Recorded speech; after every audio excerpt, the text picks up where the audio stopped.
নাটোরে একটি ভিডিও দেখলাম যে অন্ধ মানুষ বাঁশ ধরে লাঠি ধরে কারো সাহায্য না নিয়ে মসজিদে যাচ্ছেন এবং তিনি নাকি আজানও দেন, মসজিদে 5 ওয়াক্ত নামাজও ঠিকমতো পড়েন।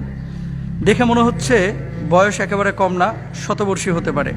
অন্ধ একজন মানুষ রাস্তা পারাপার হতে পারছে না, চিনছে না, জানছে না, আপনি তাকে সহযোগিতা করলেন। সাহাবীদের আখলাক।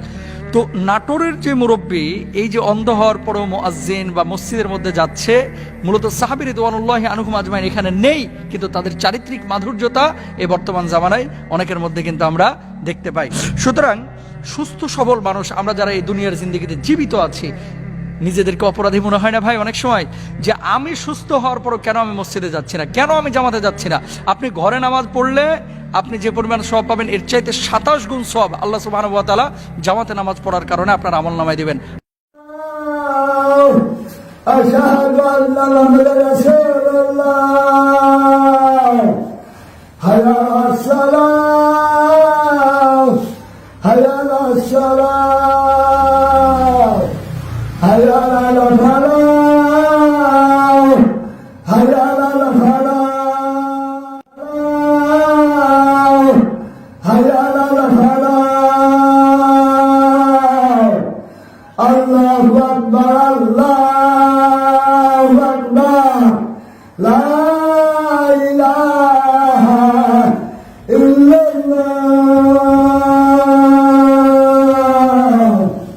বৃদ্ধ 115 বছর বয়সী একজন বৃদ্ধ, যে অন্ধ একজন বৃদ্ধ, তিনি কিন্তু রশি ধরে ধরে মসজিদে যায় এবং 5 ওয়াক্ত নামাজ আদায় করে এবং তিনি কিন্তু নিজেই আজান দেয় এবং তিনি নিজেই ইমামতিও করে এবং সেই মসজিদের মালিকও কিন্তু তিনি নিজেই, কারণ তিনি নিজেই মসজিদটি নিজ অর্থায়নে এবং নিজের জায়গাতেই সেই মসজিদটি করে দিয়েছিল সেই মহান ব্যক্তিটি।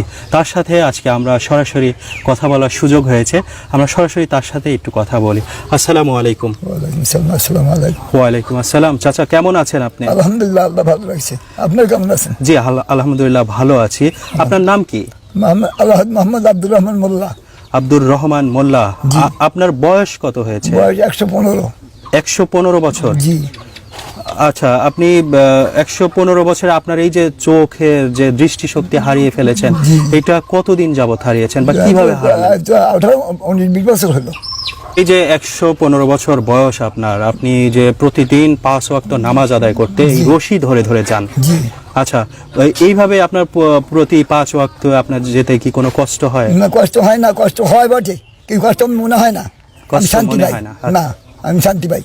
আরো শান্তি পান আপনি? জি আলহামদুলিল্লাহ। আচ্ছা, ফজরে যখন যান তখন তো আপনার সাথে কেউ থাকে না, ওই যে রাস্তা পার হতে আপনার মনে হয় একটু সমস্যা হয়? রাস্তা পার হতে বাঁধ ধরে দাঁড়া থাকি, যখন গাড়ি যায় সাউন্ড শুনতে পাই তখন দাঁড়া থাকি। তার গাড়ি যাওয়ার পর একসাথে 2-3 4 চলে যায়। তারপরে জিজ্ঞাসা করি প্রতিগুলোকে, এবার গাড়ি আসে, বলে না এখন গাড়ি নাই, তখন পার হই। আচ্ছা, এই মসজিদটি আপনি তো নিজেই নির্মাণ করেছেন? জি, আমি নিজে, আপনার নিজস্ব অর্থায়নে। জি।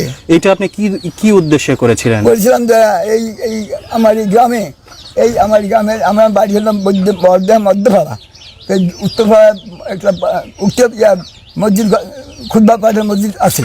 তো ওই মসজিদে কেউ এই পাড়া থেকে নামাজ পড়তে যায় না, নামাজ পড়তে যায় না। জায়গাও আপনার, মসজিদের নির্মাণ ব্যয়ও আপনার, মসজিদের মুয়াজ্জিমও আপনি, মসজিদের ইমামও আপনি। ইমাম আমি সবসময় করি না, ওই যখন আমার ছেলের থাকে আমি আলমের কাছে পরামর্শ নিয়েছি। বড় আলম বলেছে যে আপনার যদি ছেলেরা কি প্রত্যেক লোক যদি জানাশোনা থাকে তার দিন আমার ইমামতি করাবেন, আর যদি না থাকে তাহলে আপনি নিজের নামাজ পড়বেন, আর অসুবিধা হবে না। আচ্ছা, আপনি তো হজ করেছেন? জি। কত সালে? 11 সালে, 2011 সালে। আর আপনার এই যে 115 বছরের জীবদ্দশায় এখন শেষ জীবনে প্রায় চলে এসেছেন, আপনার শেষ জীবনে আপনার ইচ্ছাটা কি, যে কি করে আপনার আত্মতৃপ্তি হবে? আমার আর ইচ্ছা কোনো বড় হওয়ার, বড় লোক হওয়ার, কোনো ধান টাকা পয়সা চাই না। আমি চাই ইমান যাতে আমি মৃত্যুবরণ করতে পারি, আমার ছেলের জন্য হেদায়েত হয়, নামাজি হয়, আমি আর মৃত্যুর পরে নবীর ছেলের জন্য দোয়া করতে পারে, আমাদের জন্য দোয়া করতে পারে, এই আমি চাই।